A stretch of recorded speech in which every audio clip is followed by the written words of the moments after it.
get this all going here. This is live stream number 15, part of my Write With Me series. I do a series of live streams where I show you my actual writing process. I have this headset with a microphone, and I use my iPad with voice memos. So just literally record it.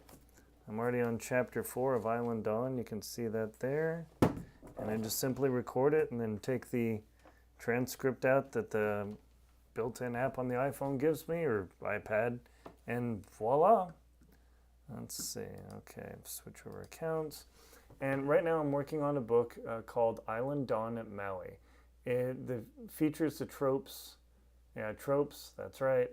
It features the tropes, unexpected inheritance, forced proximity, exotic destination. Let's see what else is on there. Some fun conflict, and a dead uncle. Not that I wanted the uncle dead, but it was convenient to say the least. That got the story going. There we go. Posted on Facebook. Okay, doke. All right, so we've got a couple characters here. The female main character's name is Mara Yanez. She is a 29-year-old widow, a tragic widow. Her husband, oopsie, I don't remember the husband's name. Fred, Stefan, dead husband. I have to keep notes, otherwise I lose track when I'm doing this. Her husband, Stefan, died tragically a year and a half before she got a phone call about her uncle passing away. So this poor woman's been through a bit of a ringer, and she has to go to Maui to take care of the estate. Little does she know that the dead Uncle John's friend, Dean Benton, was super good friends with Uncle John, and let's see, where are we? He was super good friends with Uncle John, and they didn't know it. They're going to collide together in this chapter at the law office. And they unexpectedly met at the rental counter, the car rental counter at Maui's airport. So you think, oh, okay, they just go away. The guy's very helpful. He's attractive, of course. And surprise! So that's where we're going right there. All right. Hello. Okay, here we go. And pull up my notes. Yeah, I've learned I have to print and keep a copy of the names of the characters, otherwise I get lost. So when I go to editing, I go to edit this thing, like, who is that again? It's pretty funny. This is my this is my 4th romance novel. You can download Moonlight at Wailea at my website, aaronbelsing.com, for free. You just provide your email and you get it downloaded instantly using BookFunnel, trusted by thousands of indie authors everywhere. I love BookFunnel, super handy. Damon, who runs BookFunnel, is an incredible guy, and he provides this great software that you don't have to subscribe, you don't have to do anything. You own the book forever. It's yours on your device whenever you want it. So if you stop subscribing, like on Kindle, right, so that's a factor. Is this part? Oh, yes. Yes, this is part of the other 3 books in the Maui Desire series. Island Dawn is book number 4. The Moonlight at Wailea is, I guess, book 0, I guess you would call it. That is a free book that you can get. And then I've got High Tide at Hana, and I've got Golden Dusk at McKenna. I just finished that up, working on wrapping up the editing right now. As you can tell, I was a little bit tired. I had to travel out of town for a bit to pick up some electronics. One of my little power bricks on my iPad went kaboom! That was awesome. It didn't actually explode, but it died, which sucks. Those aren't $5. Those things are expensive. And you can check my short video. I've got a short video on my channel just about that when I'm in the city working on that. So let's get started with this. Let me pull up my notes here. Going to get started. Okay. Island Dawn, Chapter 4. Mara drove into the lawyer's parking lot in her burgundy Toyota Venza. As she rolled up, she wasn't exactly sure what to expect. She had only been to a lawyer's office after her husband, Stefan, passed away for a couple times, and it immediately brought back unpleasant memories. She sat there for a long time, having arrived early for the appointment after flying into Maui a week later after her finding out her uncle John Rivers had passed away. She pulled out her phone, flicked through Instagram for a few moments, just trying to get her mind off of what she was going to have to face. She had no idea what state the property was in and that her uncle died tragically, but that's all she knew. At the appointment time, she flicked off her phone, she texted her friend Stephanie and said, "Okay, off to the lawyer again. I really don't like these places. I'm sure he's nice, but oh boy."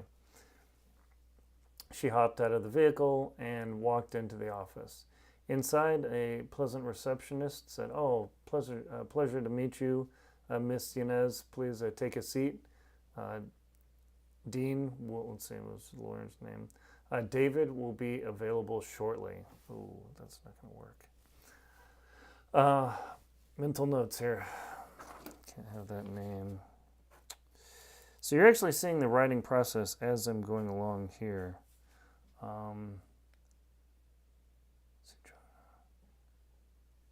Kevin.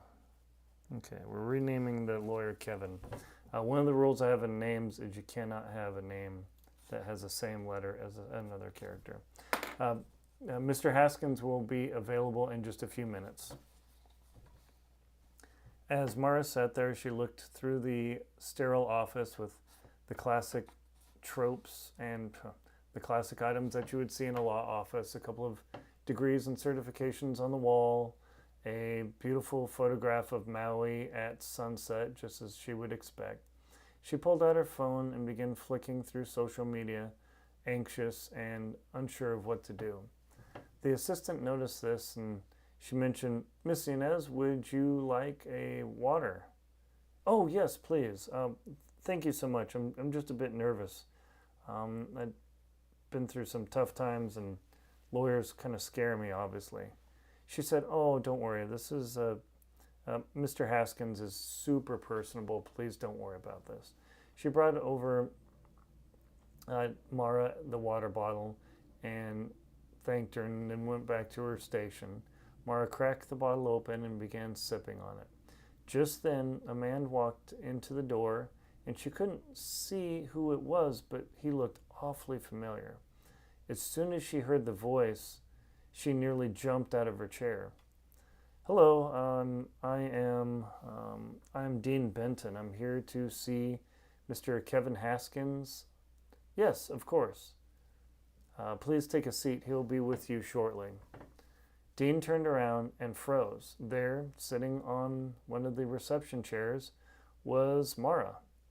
He immediately collected himself and walked up and offered his hand out and said, "Wow, it's so good to see you. It was Mara, right?" She looked at him and said, "Yes. Oh, I'm sorry. Remind me. Oh my gosh, I'm just so flustered here. It's Dean Benton." He shook her hand as she sat and said, "Do you mind if I take a seat? There's only like 3 seats in here." She said, No, of course not." Dean sat down and looked over at Mara. "So, got some business here?" She said, "Yes, that I've got some family things I need to attend to, and it brought me to Maui." Dean said, "Oh, that's pretty interesting. One of my friends needed me here, and here I am. Funny thing to see you again." "Yeah, were you able to do whatever you need to do with your pickup?" And Dean shook his head and said, "No, I haven't even been able to get started yet. It's going to be a process, I can only imagine. How about yourself? Is that Venza working out?" She said, "Oh, yes, thank you so much. As much as the convertible would have been comfortable, I would have been sunburned to a crisp." Dean nodded his head thoughtfully and continued, "Yeah, we get people from all over the mainland getting here and thinking they only need 5 SPF 5 sunscreen, and they get torched. Oh, yeah, I live in Washington State. Oh, really? Where in Washington State? Dean asked. Seattle, in the southern part of Seattle, just outside of downtown. Oh, beautiful city. It's a great place to live. A touch rainy for me, um, but the island has rain too. And she said, "Yeah, I used to get out a lot, and then some things happened in my life, and now I've kind of been inside. I work remotely, so that's why I'm here." Well, excellent. The two awkwardly turned, staring at the reception desk. Uh, Mara immediately disappeared into her phone. Dean saw her and thought about pulling out his phone. Then he resisted, thinking, yeah, he resisted. He pulled out his phone, flicked it through, and then just stuffed it back in his pocket, preferring to look at the beautiful scenery and the beautiful photographs on the walls in the lawyer's office. The walnut desk for the assistant matched the ethos of the place. Just then they heard a buzz and a disembodied voice over an intercom say, I'm ready, please send them in. The assistant stood up, and both Mara and Dean heard send them in.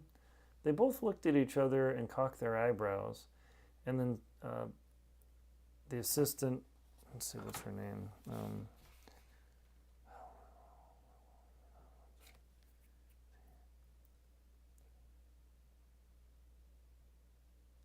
Fran walked over to them. Mr. Haskins will see you both now. Both of us? Mara asked. Yes, I believe this involves both of you. Are you sure that's... And Mara could only stumble over her words. Dean stood up and looked at her, and he waved his hand to say, well, let's go see what's going on. Mara stood up and started to visibly shake. She slid her phone into her pocket, and Fran noticed this, and she said, are you okay? There's your water bottle. Mara said, yes, I have no idea why Dean would be going into the office with me.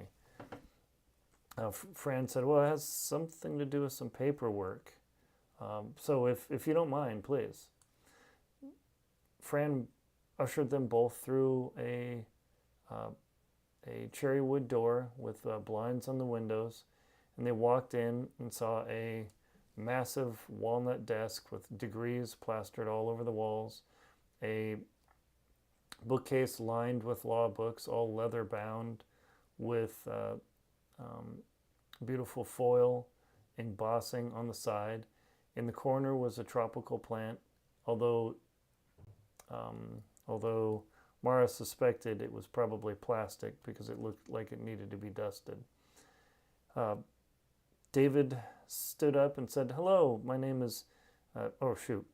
Kevin stood up and walked over and said, hello, my name is Kevin Haskins. I'm the lawyer that has taken over Mr. John Rivers' estate.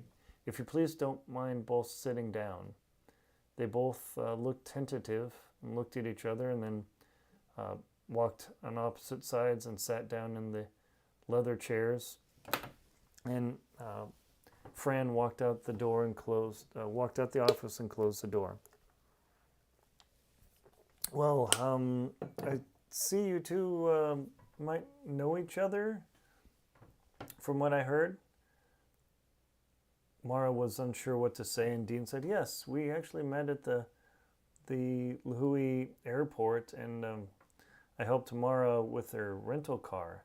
So what's going on here, Mr. Haskins, is it? As Dean leaned over and looked at the man's brass nameplate and plucked up a business card. He said, please call me Kevin. So here's the thing. I have adopted another lawyer's paperwork. I bought the business out. He moved to the mainland and had to move on with life. But I ended up with Mr. Rivers' estate paperwork. And as you can imagine, his estate was quite extensive. He has a large house, and quite a few acres of property. And when he unfortunately passed away, he left instructions for both of you. And I just recently found this out, and I'm just now getting on with the program and have run this through a couple of my paralegals, and they said, yeah, this is a thing. Mara cocked her eyebrow and said, what do you mean a thing? Well, here's the thing. As you say, the thing. I got to get rid of that. Mr. Rivers, I'll just break it down for you. He left an estate to both of you. What? Mara yelled out. What do you mean, both of us? I'm Uncle John's only living relative. How's that even possible? Dean sat there calmly, raising an eyebrow, folding his fingers, and said, so Kevin, how does this all work? I mean, John and I were friends for a long time, and we worked together on many projects, but this is kind of odd, would you say? Kevin looked at the paperwork and said yes, and he pulled out a massive folder and dropped it on the desk with effect that landed in a heavy thump, which made Mara jump slightly. Sorry, the weight of this thing is pretty substantial, and I'm still going through it. But the critical thing is that, yes, apparently you are both on the property now. And Mara interrupted him. Well, what about my uncle? What? I can see the property, but what happened? Kevin pulled up his computer and began clacking away, looking up some data, and he pulled up the coroner's report and said, well, it looks like your Uncle John Rivers had an unexpected heart defect, and no one knew it. The doctors didn't catch it, and that unfortunately is what caught up with him when he was walking his property. So he had a heart attack, basically? Dean tilted his head down and began shaking it. Damn, I knew he had problems, but wow. Mara looked over at him. You knew he had problems? Wait a minute. Do you two know each other, or is this just some sort of cruel joke? Mara continued in a higher pitched voice. Dean held out his hands defensively. I had no idea. John and I are good friends, and he'd been in and out of the hospital quite a bit over the last couple years. At that, Mara lowered her head and said, oh, and she hesitated for a long moment. I haven't talked to him in 3 years. The last time I was here, we were talking about the estate, and he always said, one day this could be yours if you want it. And I told him, and the room fell silent, both Kevin and Dean looking at Mara, and she said, I told him I didn't know if I wanted to own it. I mean, I was married to Stefan, and I just visited him because Stefan was away for work, but I didn't really think this would happen. I mean, I figured he was always joking.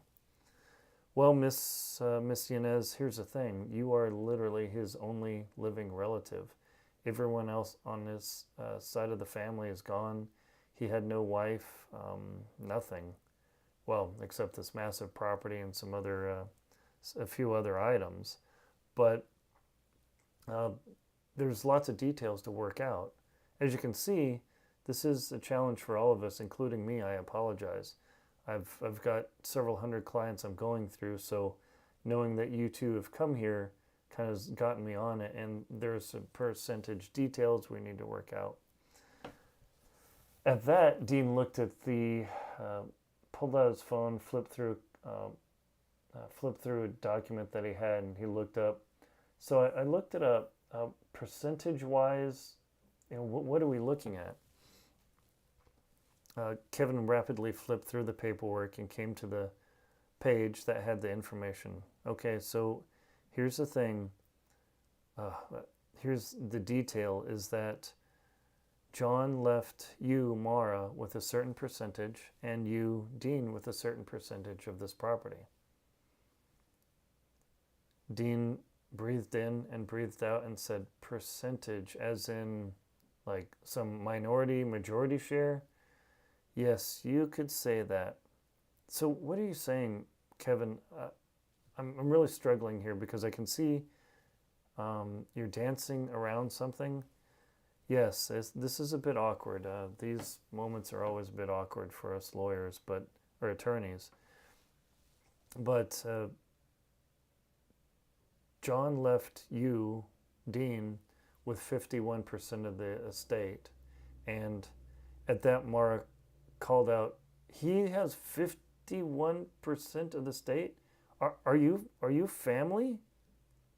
Are you family, Dean? Like 51% of the estate? What does that leave me with?" Kevin held up the paper, showing them. They both leaned in, and sure enough, there beside Mara's name was 49%.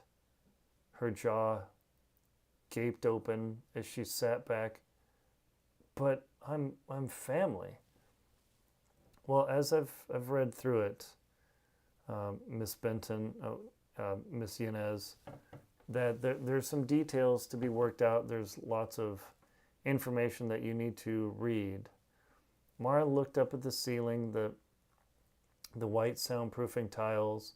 She glanced over at the degrees from USC, and that wasn't Harvard, that was Yale? So this guy's a Yale guy. She looked over at the bookcase. Mr. Haskins, Kevin, sorry. How long have you been practicing law?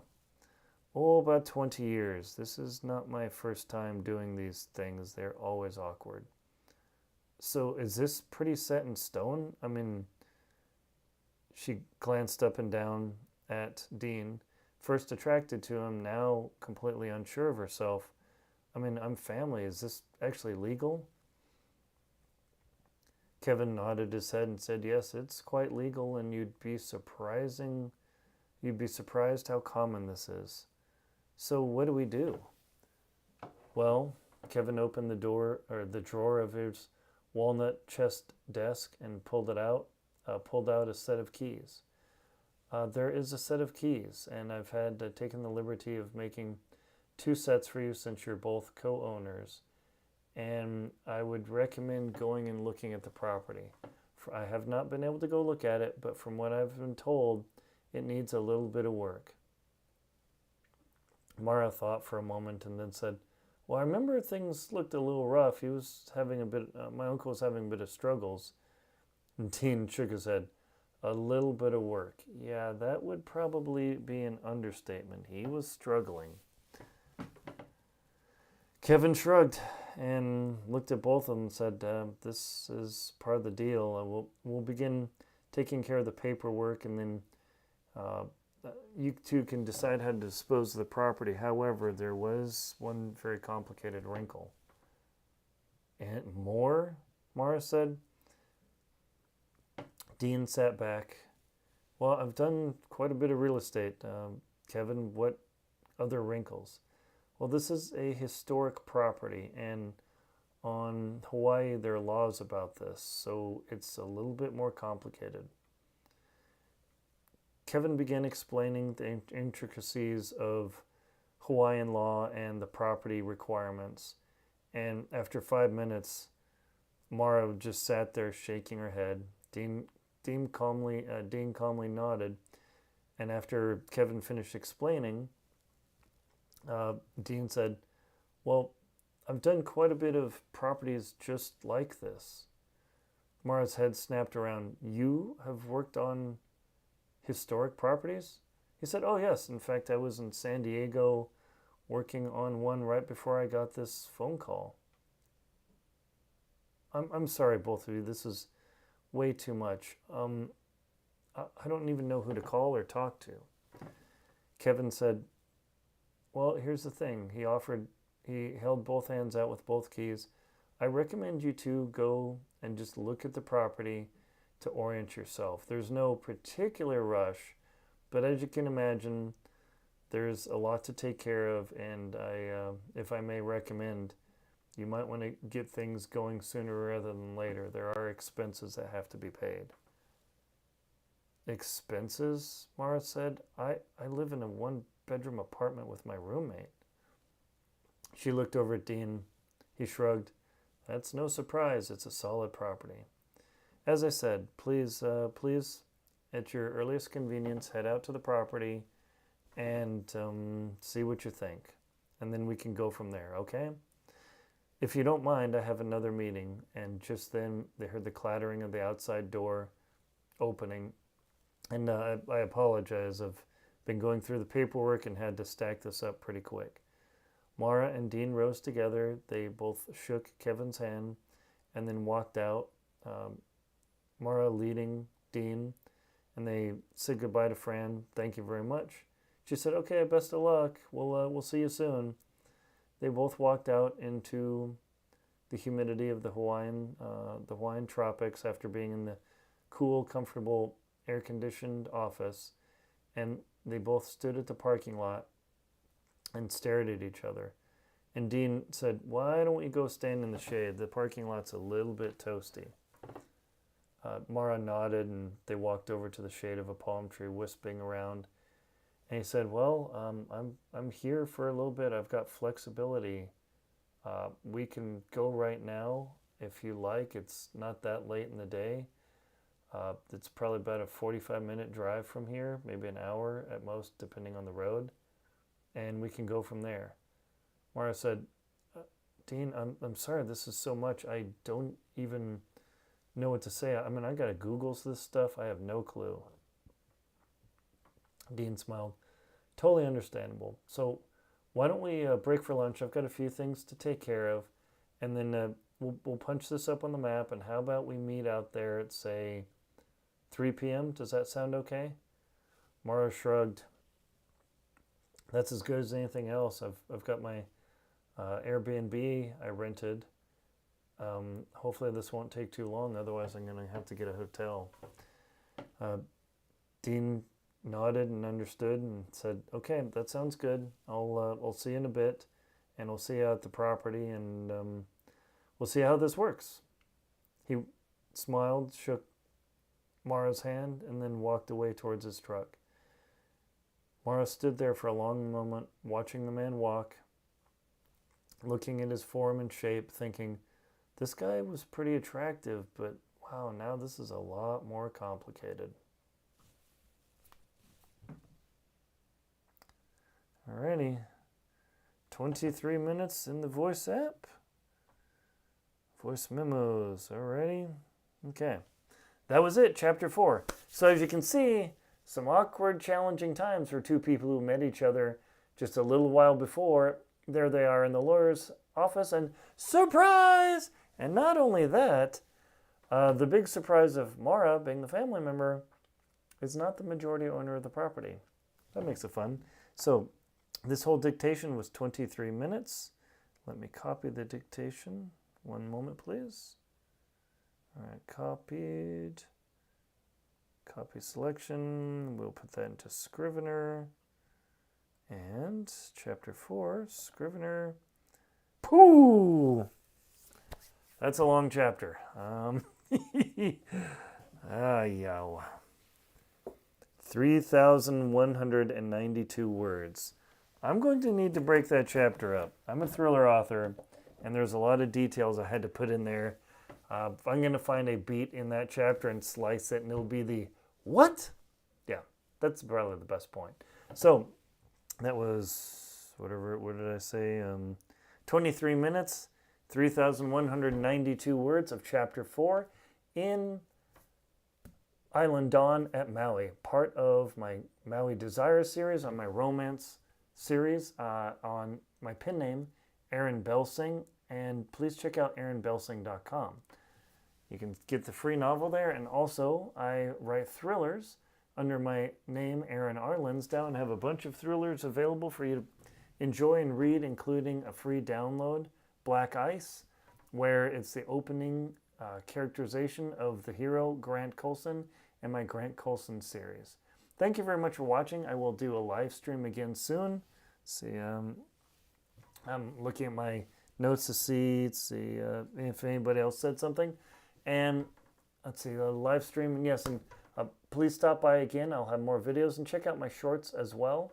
I try and post as much as I can to give you the experience and show you the behind the scenes of what it's like to be a working author writing thrillers and romance. Thank you very much for watching. I'll see you soon.